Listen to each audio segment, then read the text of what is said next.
She didn't say goodbye. Not with a conversation, not even with a phone call. Just a note, folded once, tucked beneath the coffee maker like an afterthought. My name, scribbled in her rushed handwriting. I deserve someone successful. Someone who makes me feel alive. Don't try to contact me. 14 words. That's all it took to erase 7 years of shared life, of tangled sheets, whispered dreams, and quiet dinners on rainy nights. While I stood thousands of miles away in Tokyo, shaking hands and sealing a deal I'd chased for a year, she was signing off on our life together. She timed it with precision. The rent had just been paid. The fridge was full. My return not expected for another 10 days. 10 long days. Enough time to vanish cleanly, leaving behind no questions, no apologies, and no trace. I didn't cry. I didn't scream. I stood in the middle of our apartment, jet-lagged, staring at the coffee pot that never brewed. The silence wrapped around me, dense, smothering. It was louder than any fight, more final than any slammed door. She took everything that made her feel alive, her clothes, the dog, even the scent she left on our pillows. What she left behind was deliberate. A single wedding photo on the mantel. A reminder. Or maybe a warning. We met in high school. I was invisible, the quiet kid who fixed the school's computers. She was magnetic, homecoming queen with a sharp tongue, and sharper ambitions. She noticed me because I listened, because I didn't compete for attention.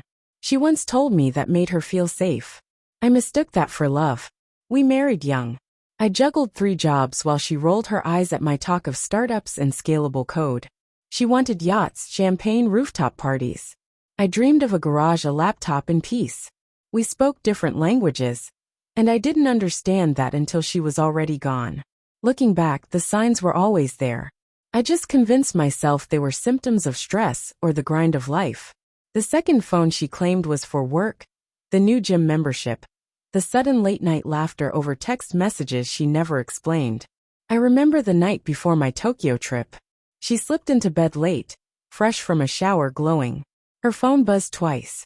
She turned it over without reading. She smelled of cologne I didn't recognize. I said nothing, because when someone is already halfway out the door, asking them to stay is just another form of self-humiliation. 2 nights later, standing on a cold balcony in Tokyo with a glass of untouched whiskey in hand, I whispered to the night, "Okay, you win, but you don't get the last word." I didn't chase her. I didn't beg.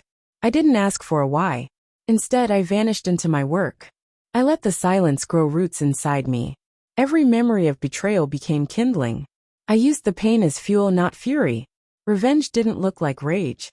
It looked like refinement. I started small. Quiet consulting gigs.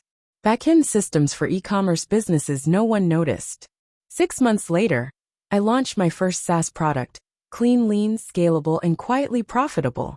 Within a year, it sold for 7 figures. No headlines. Just NDAs and wire transfers. While she was posting wine-drenched selfies from rented apartments, I was mastering how to move wealth through shell corporations and legal loopholes. 2 years. 2 startups. 1 discreet exit to a Fortune 500 firm. You won't find my name on Forbes. I made sure of that. Real power doesn't ask for applause. Then came the class of 2010 high school reunion. I wouldn't have gone, but I saw her name on the planning committee. Something inside me stirred. I RSVP'd under a false name, booked everything through my assistant. Precise, controlled, surgical. I arrived late, slipped into the back of the hotel ballroom unnoticed, wearing a simple suit. No designer flash, no watch that screamed net worth. I didn't need to perform. She saw me before I saw her. She walked over with that same smirk, the one she wore the night she said I lacked drive. "Who invited the poorest of the poor?" she joked, loud enough for nearby tables to hear. There were chuckles, curious glances. They waited to see me shrink. I didn't. I just smiled. That's when my assistant appeared. Calm, composed. Black suit. Earpiece. "Sir, your jet is ready. We're expected in Zurich by morning." The room froze. Her hand trembled, just slightly, around her wine glass. I nodded once. Walked past her. Never looked back. 10 minutes later, my phone buzzed. 157 missed calls. All from her. I never answered.